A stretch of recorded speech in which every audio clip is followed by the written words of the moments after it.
Thank you for coming back from your break. And shout at anyone who's not inside yet to join us. So we've got a really exciting panel for us. We've got three distinguished professors. I'm going to introduce them very briefly, and they might want to say a little bit more about their role as they answer their first question. So we have Professor Dania. Sorry, I knew I was again. We have Professor Stephanie Allen from Bournemouth, and we have, well, you know who this is. So Dina has told us her life story. So this is Dina, and I started off and I've actually sent them some questions in advance, so they have prepared some answers to those questions. So we're going to start off. I'm going to tell you what the first question is, and I'm going to ask Dr. Dania to answer the first question, and then to the others. So question one is, what do you see as your institution's overarching strategy relating to institutional integrity? I've used that term deliberately, institutional integrity. So over to you, Dania. Yeah, actually, I like the question. I'm Dania Al-Jaroudi. I'm a consultant to OBGYN. I really work at the hospital as a physician, and I do IVF as well. So I now today wearing the hat of the researchers because I really work as the research institute at our hospital. So I like the question because like I was thinking, what is something that is really like interesting and intriguing, and I thought to myself, how to use chat GPT ethically is a good strategy to, or a policy to really begin with. So I feel this is an important thing because the students or the residents or the researchers, whoever is doing the research, as you mentioned initially in your different lectures, and so the TV has come, the radio has come, the internet has come, ChatGPT is there. We have to use it. But how to use it ethically, because I feel the students really want to use ChatGPT, and we shouldn't be telling them it's wrong, because I believe the students or the researchers use it as a tool. I believe like so much knowledge is there, and they want something to bring in the knowledge together. But how to use it correctly and properly and ethically, I feel this is a very important policy to really work on. So those are the policies that you would like to work on. Is that part of your institution's strategy to develop those policies, or do you already have them here? Like in the Kingdom of Saudi Arabia, they have developed an authority actually. It's called the Saudi Data, or the Saudi Data and Artificial Intelligence Authority, that wants to put different mandates and policies to overlook everything in collaboration with the Ministry of Education. So we have a mandate. The policies are in progress, and some of them have come out. At our level as an institute, we have policies. Basically, in research, we have something called the good clinical practice guidelines that we follow, and the human research protection guidelines, and we have our own institutional policies. Okay, thank you. So I'm going to turn now to Dina and ask Dina, from your perspective, do you have anything to add to what Dania just said? So when you think of overarching strategies, I think it's Thank you. So when you think of overarching strategies for universities, I think it's very important to look at what the institution wants everybody to think its values are. So at our campus, for instance, we have 6 values that are part of our mission and goals for the university itself. Values are passion, creativity, collaboration, integrity, courage, and exceptional performance. So having the word integrity as one of the goals has really set the tone for the entire campus. That means we're going to be proactive.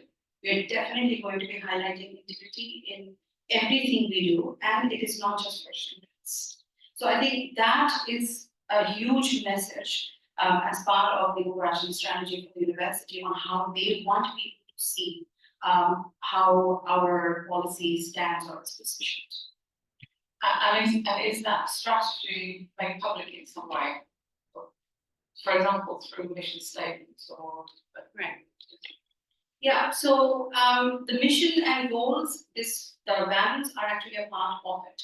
So it's there on all the walls of the building, like in every floor you've got, so you come out of the elevator and you can't miss the 6 values. And then when they first introduced the values, and now with new orientation for staff members, they've got these beautiful stones with the words carved. And they play them up and say, pick one value that you want to focus on, and that's your value for the time you're with us. So they really want us to internalize the value that we pick. I was very So I've got that beautiful stone sitting on my office. Any student who walks in, they immediately pick it up and go, what's this? Like it's like a thing, you know, I was like, no, go back out to the elevator and check the wall. And they're noticing. So it's visual, a lot of it is visual.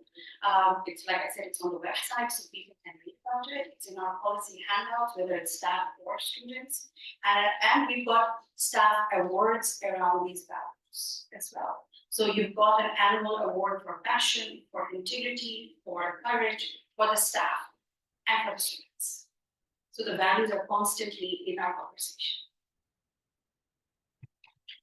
I think that's a really good point. Both of those are really good points to start on. And I think that's probably something you can all take away with you, take back to your own institutions. Stephanie, do you want to add anything to that point? Shall we move to question 2? Okay, the question 2, this is for all of you, let me start, Stephanie. In your opinion, based on your institutional context and role, what factors characterise effective policies for academic integrity and research integrity? Thank you. So I'm Stephanie Allen. I'm from Bournemouth University's south coast of England. I'm a learning developer and I'm in charge of academic integrity, and somehow generative AI has kind of slithered my way. The question, we're always fighting with policies, aren't we? New policies come along. And I had a look at ours the other day again. And you know how you know about your institutional policies, you read them and you think, okay, yeah, I get that. And I looked at mine again and I thought, why is it 9 pages long just to explain what academic integrity is? 9 pages. And it's full of legalese and it's very difficult to chew through. And I was thinking of my students, you know, I've got some students who are blind. They haven't turned any of these policies into Braille. So my point really here is, I'm thinking if we're going to have a policy, any of them, simplify them, but make them accessible for every kind of student. Make them visual, condense them. They're just too technical. And actually they're quite scary. So that would be my first one, to be clear and accessible. And then we do have policies, I don't know why we do, but we seem to have, in our university, we seem to have policies that are somewhat different across the departments. So we have an institutional policy, and then for some reason, every department wants to make their own. And depending on who's created their own departmental policy, they change it a bit. Mm-hmm. And of course, then we don't get consistency. So we need somebody to kind of herd them all in and say, no, just go back to the main policy. They're sort of vague enough to be flexible, but quite precise enough at the same time to be usable across all of those. So I want consistency across all the faculties and departments. And then again, we're wanting support and resources. So we want workshops, we want training, we want consistent across the faculty. And that's, so if you're going to train a faculty or department about policy, actually give staff workshops. And I know we've got new staff coming in and they go through the traditional human resources. Well, here's the photocopier, here's the copy machine. But they don't, and here's a piece of paper with 29 links to a bunch of policies over there. Read them in your own time. Oh, but you're blind. Sorry, we haven't made them Braille. You know, where do we go from there? So I think that it's back to that education, training, clarity and accessibility, and actually I've got another 3 pages worth, but I'll stop there. I've said that was wonderful, really, really good insight and honesty about your own institution. And I have to say, it's the same in my institution, despite my efforts, I never have control of my institutional regulations, so they are all legalese and they're far too long, far too complicated. So it was one of my missions to create a bonfire for the non-bonfire and start all over again, but I never managed to persuade the university to let me do it. But there we are. So another message for you to take back. So anything either of you want to add? So I know that. I just want to add something that's very important. We're talking about integrity, and research integrity. But before we set policies, we really need to understand why those students come to universities. We need to make sure that, I believe whenever they come and sign in for admission or admission fees or whatever, first line of introduction to the student to the university, it comes with fear. Fear because, why do you fear something? Because you have knowledge. If you inform them what is the need of, learning, why are you here to learn? What do you want to learn? Do you want to do research? Do you want to have a better future? Do you want to have a job? If they understand that, they will not cheat. If they have the information, fear brings in, cheating or stealing or, doing all these illegal things that we don't want them, but because we don't understand, that's why when you set policies, you want these students on board. But I believe the first contact between the student and the university has to make them understand what do you want to learn? Do you understand the university setup? Remove that fear, have them come in a comfort zone. It's another house work. It's another time that he's going to be spending hours and years. So he needs to be introduced to the faculty, to the university, to the whatever facilities or anything that the university provides. You need to eliminate the fear and give them access to whatever learning material that they have. They will not cheat. But if you have this assignment and this module and read this and that, it becomes very fear to them and they become very anxious. I believe we have to, for example, in research, because I do research, I said to the student or the resident, why do you want to do research? Do you want it because you want an increment? Do you want it for the postdoctorate degree? Do you want to, you like research? Why do you want to do it? So, sometimes they do understand that they need to do research for certain things. You understand and you need to evaluate. You can use ChatGPT, however, don't copy word for word. Have the ideas, put them together, analyze your thoughts, and come back to me. Read and come back. Even if you take a year, take a year, take 2. Because sometimes they want to finish and they just want to make up anything. It's not right. Take your time, understand it, learn it. You want to learn it, you want to have fun. But if you push them with time and you give them, this is your grade, if you don't know this, it's not going to make them confident and the learning becomes really fear. And that's what we need to ask ourselves before we set up these policies. I believe this is important. Sure. I think one of the things I've already talked about, around that we can ask, or somebody at the back asked about policies. The example of the nationwide scandal that happened in Australia. It definitely had a ripple effect on us, although we are a branch campus, to start reviewing our policies and look at it. So that's an of how. I'm looking at the second question on that. Okay. Yes. Yeah. So that's an example of how international events can impact policies. Going back to what factors can characterize success for policies, one of the things is definitely stakeholders. We want to ensure every stakeholder is involved in the governance of it, in the formulation of it, and then of course the cascading of it. The buy-in is important.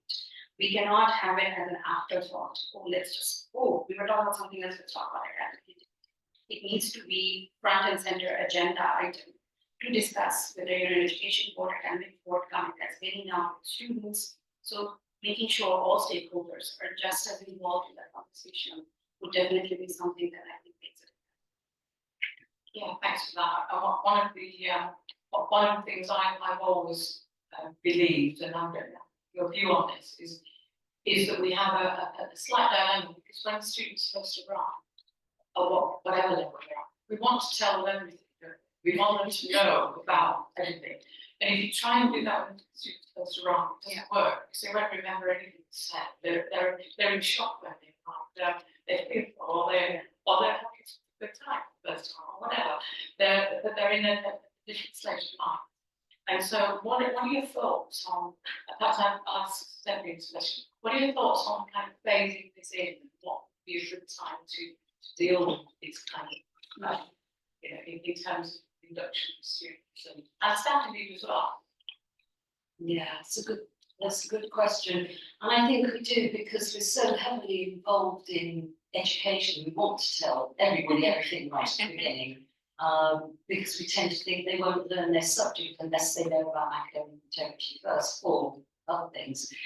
And I think it's one of those things where I think you can sort of hint at stuff at the beginning of their journey, and then give them more information as their course progresses. And you may have to do it not only in the first year, but again in the second year, in staggered phases, and again in the third year, and then when they come back from placement, because surely they've forgotten everything after they've been out on placement. I mean, the number of final year students who come back to me and say, how do I do referencing? That must have happened to you, but we have to kind of go through these things again. So I think it's repeated and staggered, I think. But also perhaps developed at time as well, where they need to know changes. The actual level which they need to know changes over time. I think we're all.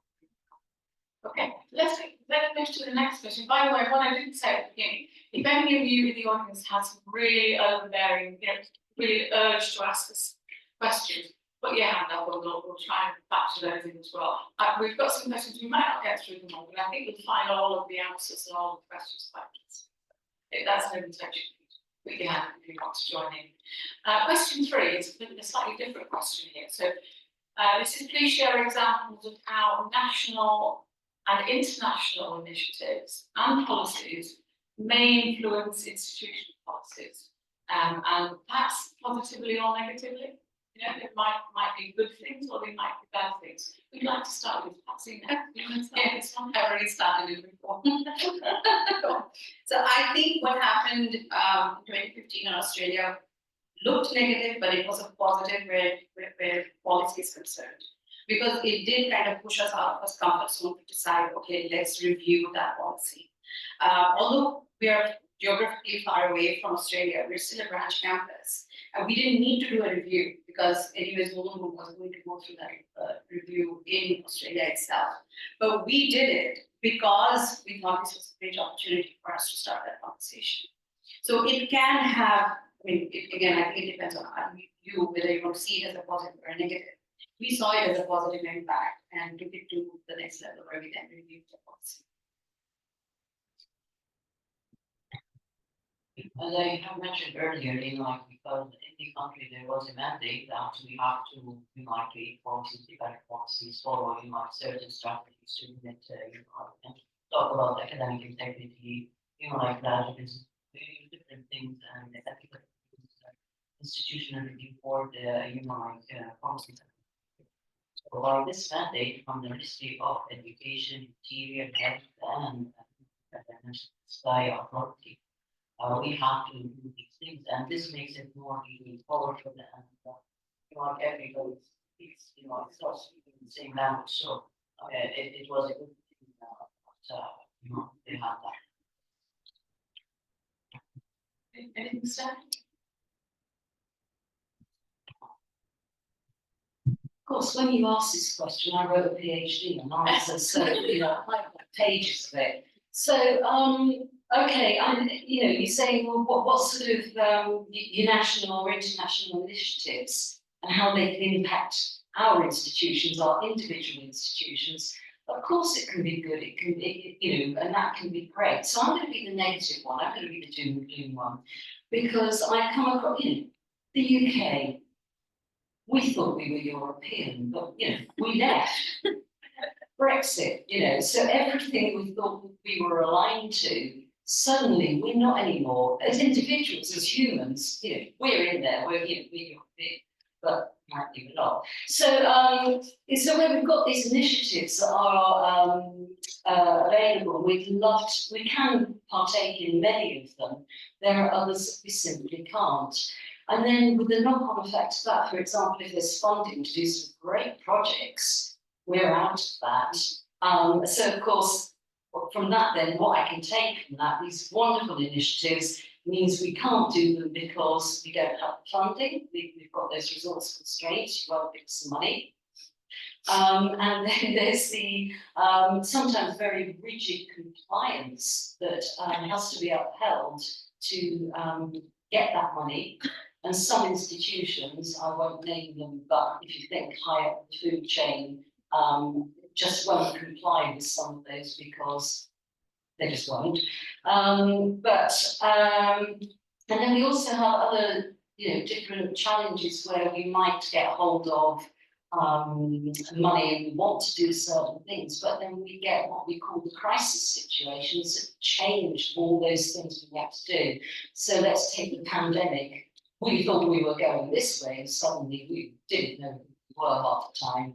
So those are the negatives, and sometimes you know, there are high risk pieces of research that can be quite complicated, particularly for academic integrity, because when we think about, look, we're in that new space of generative AI and artificial intelligence, the rules are a bit wibbly wobbly at the moment. We don't know where we are with policies, with international direction, the money, how we're going to learn, what we're going to teach, will it be different next week? So it's some really interesting contrasts that have been affecting us.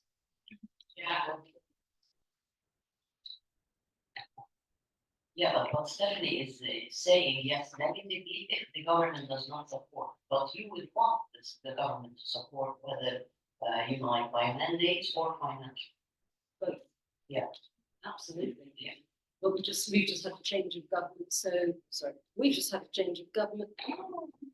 We just had a change of government, as you notice, if you follow small UK, we've just gone from a Conservative government. I don't want to get political. We just moved into Labour, so of course we don't know what's coming down the road there either in terms of, you know, initiatives in terms of education and higher education. So that's a whole new world that's about to unfold for us as well. Very interesting times. Thanks for those answers, and you see that there are different answers depending on where people are in the world, and I'm sure you have your own answers to those questions depending on the country you come from. So let's move on to different questions. So the last two questions I have are kind of a negative and positive. So I'll ask the positive one first. So in your experience, and I'm going to ask all three of you this question, what are the major drivers for positive change on strategies and policies internally in the institutions? So what are the major, and then the following questions about the negative. Let's focus on the positives first. So in your experience, what are the major drivers for positive change on strategies and policies internally? Stephanie? I had to take this one because the first thing I think is definitely leadership. Absolutely leadership from the top. You know, we've got to have a vision, we've got to have a mission, we've got to know where we're going. And again, back at my university, we literally just said goodbye to our Vice Chancellor this week, and we've got a new one coming in the next couple of weeks. We don't know what she's about, but we've got hope. You know, first of all, she's a woman, so I'm going to say, I hope she's going to come in with a really broad ideas, and she, you know, really broad ideas that's very education focused. So we've got high hopes for our new person. So we want strength who can then take the rest of the Vice Chancellors with her, who will then take, you know, departmental leaders, who will listen to people like us on the ground who are at the coalface of doing something. and will take the messages back from the lower levels up to the top, and then impact on what institutional policy should be. So leadership. I would say champions. I'm a champion for academic on my campus, and I've been doing this since 2005. It's not always easy, it's sometimes very lonely and scary, but you need that one champion to hold on, like their life depends on it. Doesn't matter who the management is, what the changes are, so that we can keep academic integrity as part of that conversation all the time, whenever we're talking about strategies and policies. So we need champions to be advocating for academic integrity policies. And I say that also with students. Yes, so I was going to say your name, yeah. So, and that includes very much so students, and there's nothing works better than when you have students standing up and questioning your education board about why are we not looking at more clarity in policies when it comes to gender. You know, actually, I have several points. Yeah. I was thinking, you know, first thing on my mind came thinking by example. And then, yes, I agree, leadership is important to support you and you are pushing forward and giving you support, whether financial workshops, developing, giving in time and money into this, education and support workshops as well. And I mentioned that finance. And you get special project tasks, sometimes to go in. But these, because these are very specialized, as you have seen, there's nothing unified yet to say what is this and what's that. It needs, coming to conferences like these, understanding that there are different definitions, understanding what are the needs, what does the world really need to focus on, what are we missing, what are the gaps that we need to fill. So let's ask the opposite question then. So I'll read the question out as I worded it before. What are the greatest threats to integrity right now, and what can be done in terms of policies to address them? So I think that perhaps we start with Daniel to ask this question. Threats, by pushing that forward, as I have mentioned, because I believe it's fear, double standards. Once I had a comment, and how come you allow politicians to have a writer write their speeches, and you don't allow us to copy certain things and ask for help because we didn't study it. It is not our first language. We have difficulty in I'm talking about specifically research and other assignments. So basically, fear, double standards, these are absolute. That's lack of finance, lack of support. Sometimes we do face them. As you have mentioned, you need to be a champion. You really need to fight and keep fighting and repeating the same thing over and over. But sometimes you just can't.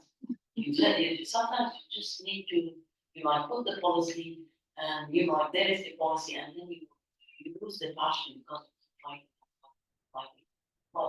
championship is an important thing. But sometimes because you have other responsibilities, it doesn't mean that you're meeting this one or this. It means that you might maybe need to lead someone else to take the lead into really working and for such a policy and stuff. Okay. Go to you in a second. I think one of the things that I've stumbled across not very often is actually academic lethargy. And that's the members of staff who just are so perhaps potentially overworked that, they're lethargic about, oh, not another one. Shall I let this one slip through? And that's why, that is, I think, is a threat because, if somebody lets their guard down, we don't know whether they're meant to be potentially penalising someone or supporting them. So I think that's really where Zenith, your champions really comes in. We need someone to be there, highly motivated all the time, really sussing up the academics who might just be flagging a bit. I think, yeah. Okay, thank you. Yeah. So first is fraud and corruption, and I think we need to be really as academics become more cautious about who our students look up to. And because it says a lot about what they're going to believe to be right and wrong. And that has a direct impact on how they're behaving in classrooms. The second thing is lack of foresight in leadership. First place people are going to is as bad at technology rather than thinking, what are the doors this is going to be opening for us? So again, that's something that's a huge threat. And the last thing is basically individual integrity that we are all bringing into our classrooms. We don't do orientation for faculty on integrity. We do so much for students. We do orientation for faculty, of course. This is the university. There are values, these are our goals, this is where the Washington is, that's where the HR office is. But who talks about your own research and academic integrity? Who's doing orientation for faculty on that? This is also something, because we are shaping how our students are going to view these values. So we need to ensure they're aligned with what the institution needs to be at. I think all of those points are really, really important and I'm really saying, so thank you very much for all those points. So we are, we've run out of questions, and so I'm now going to turn to the audience. I'm going to turn to the audience and ask if there are any questions. If there are not, I'm going to ask our three panelists to raise any points that they wanted to make, but then questions on. So let's take, we have a question from the audience up there, the lady.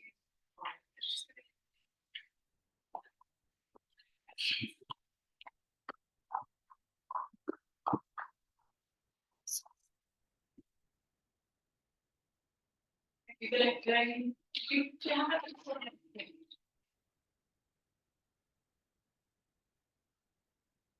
Oh, yeah, thank you. Thank you very much for this important presentation and, introducing these great comments and thoughts. I live in California and there are some other concerns. So one is faculty feel they have academic freedom. And, if we're talking about there should be uniformity among faculty in academic integrity policies. Some of faculty want to behave in the way they want to behave, and they refuse to follow some rules. I think that's a huge concern. And another one is that if we decide to have a conversation with students about AI concerns, the students may penalize us. And that's a big threat for faculty members who are waiting for their tenure. So they may choose to avoid any conflict and problem with students. So I was wondering what your thoughts are on approaching these problematic issues. Thank you. Thank you, that's a really important question. I'm going to say, who would like to take it first? Okay, thanks, Ina. I think Professor Sarah really touched upon this when she said it's so important to have uniform, consistent institutional level policies. Because when we talk to our students, we need to also ensure we are backed by the policy on what we are saying in our classroom. If my institution didn't have a clear policy on generative AI usage, I'm standing in front of students, I'm opening myself up to the censure that you're talking about. But if there is a policy and I can show the policy and then talk to them, there's very little space for them to have grievance against me because it's not my policy that I've just come up with. So I think it's very important that we have that uniformity. And I think that also goes back to your first part about different academics wanting to do their own thing. If the institution is very clear on what their policy is and goes through, make sure that they have that orientation for their faculty, they are ensuring there's a buy-in from everybody on what the message is going to be, so that it is effective.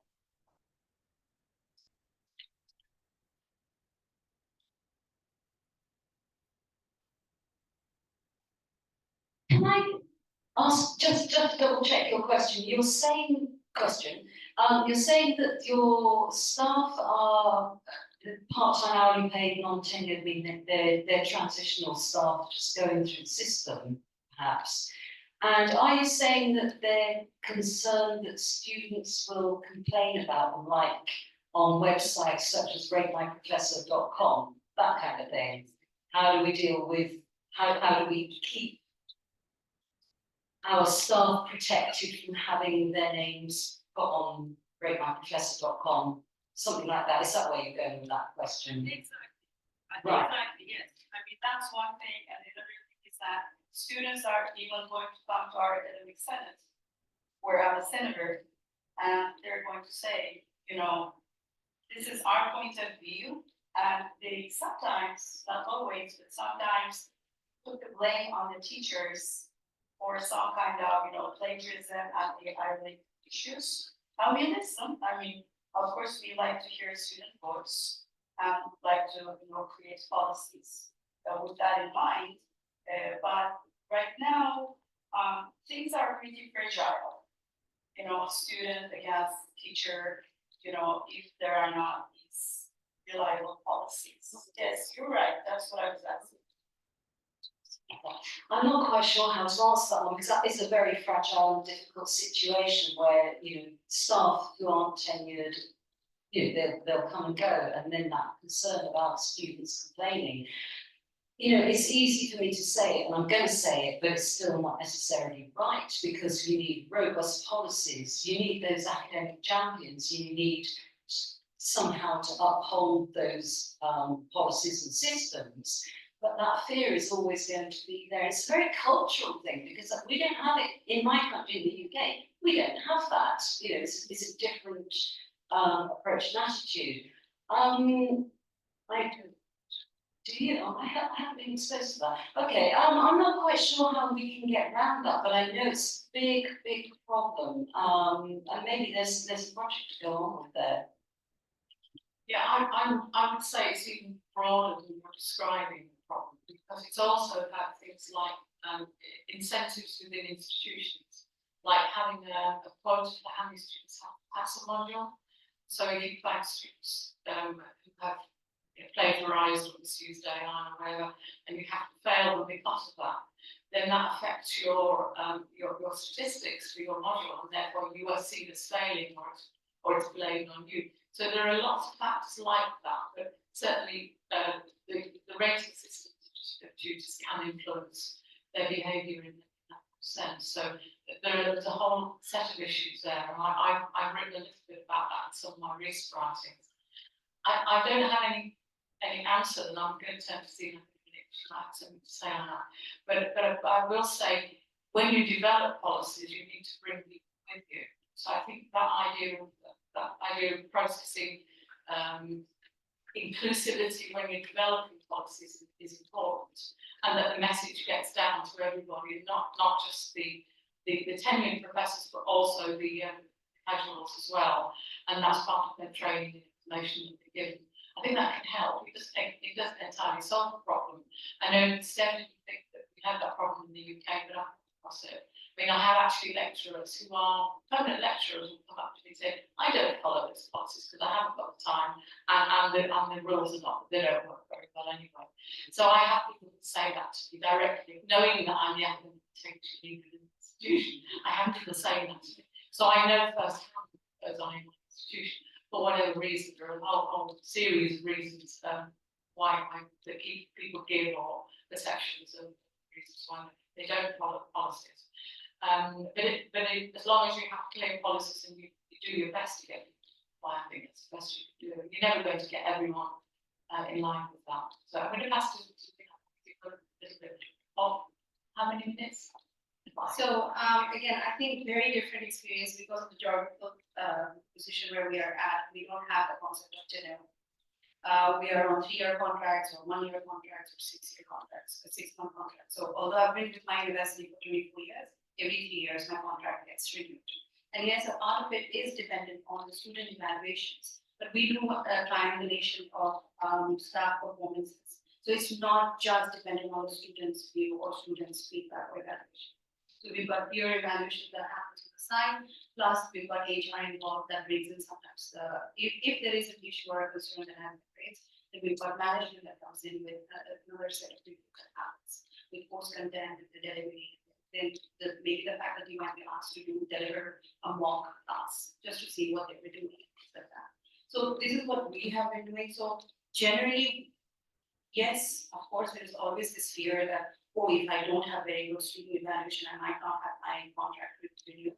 But this is something HR steps in and says, that's not how this works. This is what the process is, so please make sure you're teaching as per our policy. So I think the answer that we would have to summarize that is for the leadership team of the institution to use the information got intelligently and not just to blindly use it as a stick to beat people. And it's difficult because you have to then rely on the leadership of the institution to help those institutions. So I think we're actually running out of time. We've probably got time for one question if there is one. A question or a comment? Yes, please, Shiva. There's a mic behind you.